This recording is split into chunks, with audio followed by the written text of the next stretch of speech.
Hari ini kita akan membahas Yesaya 55 ayat 8-9. Sebab rancanganku bukanlah rancanganmu, dan jalanmu bukanlah jalanku. Demikianlah firman Tuhan, seperti tingginya langit dari bumi, sedemikianlah tinggi jalanku dari jalanmu dan rancanganku dari rancanganmu.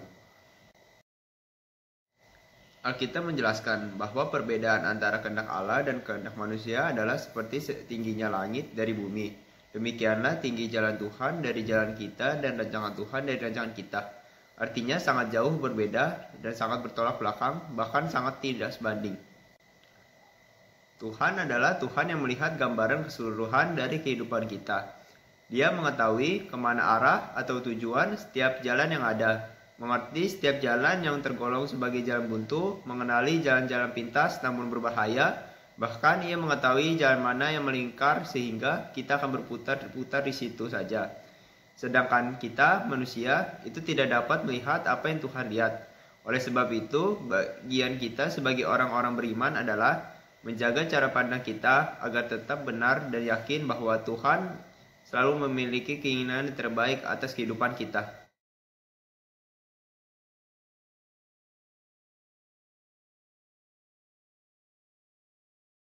Tapi, bagaimana jika Tuhan mewujudkan semua hal yang kita rancang atau hendaki? Hal itu dapat menjauhkan kita dari rencana dan kehendak Allah yang terbaik atas hidup kita. Itulah sebabnya mengapa Tuhan sering sekali menutup pintu-pintu tertentu, yaitu supaya kita dapat mengalami penggenapan rencana Allah yang sesungguhnya. Mungkin beberapa dari kita berkata bahwa kita percaya pada janji dan rencana Tuhan. Tetapi sebenarnya kita itu bahagia jika Allah melakukan apa yang kita mau atau yang kita hendaki.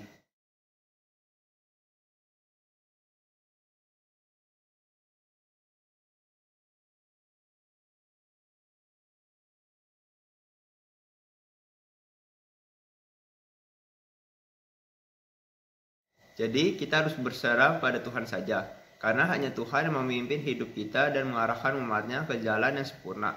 Biarkan Dia yang mengatur segalanya agar rencananya yang terbaik terjadi pada hidup kita. Bagaimanapun keadaan kita saat ini, berserahlah penuh padanya. Seringkali manusia tidak dapat memahami akan jalannya Tuhan, sebab rancangan Dia berbeda dengan keinginan manusia. Tetapi di balik itu semua, kita harus belajar untuk taat akan kehendak-Nya, agar Tuhan menyatakan rencananya yang terbaik.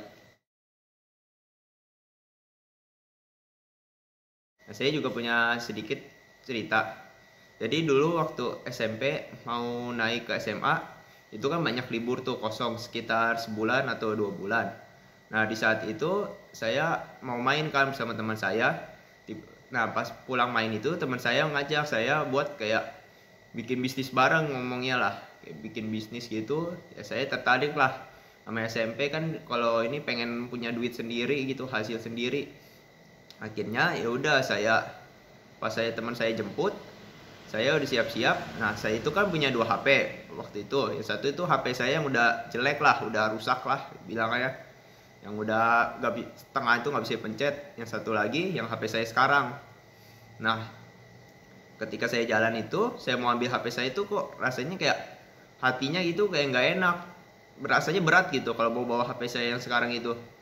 Akhirnya saya bawa HP yang saya yang jelek itu. Nah, pas saya sudah sampai di tempat itu, ternyata rame yang mau masuk join gitu bisnisnya. Saya bingung kan, pertama bilangnya teman saya kan kayak bisnis bareng, ternyata kayak bareng-bareng orang juga. Nah, pas ternyata dijelas-jelasin gini-gini tuh, ternyata bisnis itu bisnis MLM. Nah, masuk kayak itu disuruh bayar 1,5 juta. Nah, waktu saya SMP kan kayak 1,5 juta itu kan juga modalnya kan gede banget, lumayan lah buat syukuran anak SMP yang baru SMP mau masuk SMA. Akhirnya kayak saya bilang kan, saya itu nggak punya modal, duit saya juga nggak nyampe segitu. Akhirnya disuruh jual HP. Nah, disuruh jual HP, orang-orang itu pada diambil paksa gitu lah, ambil paksa. Nah, saya kasih lah dengan pede kan, HP saya jelek. Untungnya makanya dari situ saya bersyukur banget saya gak bawa HP yang sekarang saya pakai itu. Karena kalau HP saya ini kan ya bisa dibilang harganya di satuan ke atas. Kalau yang itu ya paling cuma 200-100, itu pun juga belum tentu laku.